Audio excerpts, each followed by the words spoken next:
Hello అండి. Welcome back to Telangana recipes and vlogs. ఈ వీడియోలో ముద్దపప్పు చారు తెలంగాణ స్టైల్లో ఎలా చేసుకోవాలో చూద్దాము.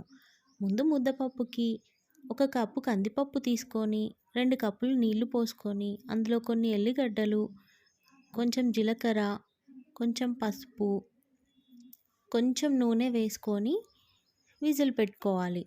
మీడియం ఫ్లేమ్లో 3 విజిల్స్ వచ్చాక స్టవ్ ఆఫ్ చేసుకొని పప్పుని బాగా కలుపుకొని అందులో తగినంత ఉప్పు వేసుకోవాలి.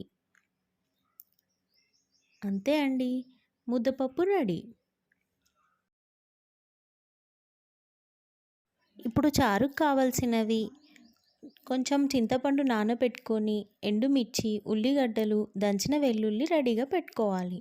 ఇప్పుడు ఒక గిన్నెలో నూనె పోసుకొని అది వేడయ్యాక అందులో జీలకర్ర, ఆవాలు, ఎండుమిర్చి, ఉల్లిగడ్డలు, వెల్లుల్లి వేసుకొని కలుపుకోవాలి.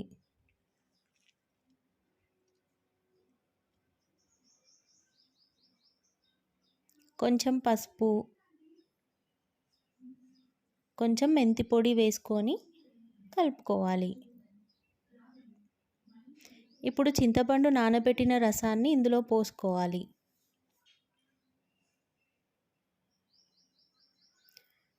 తగినంత ఉప్పు వేసుకొని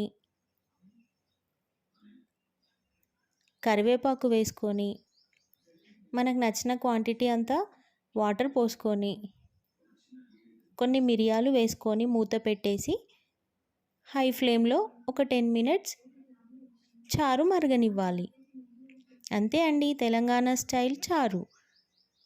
మీరు ట్రై చేయండి తెలంగాణ స్టైల్ ముద్దపప్పు చారు. మీకు ఈ వీడియో నచ్చినట్టయితే లైక్ చేయండి, షేర్ చేయండి, సబ్స్క్రైబ్ చేయండి. Thank you for watching.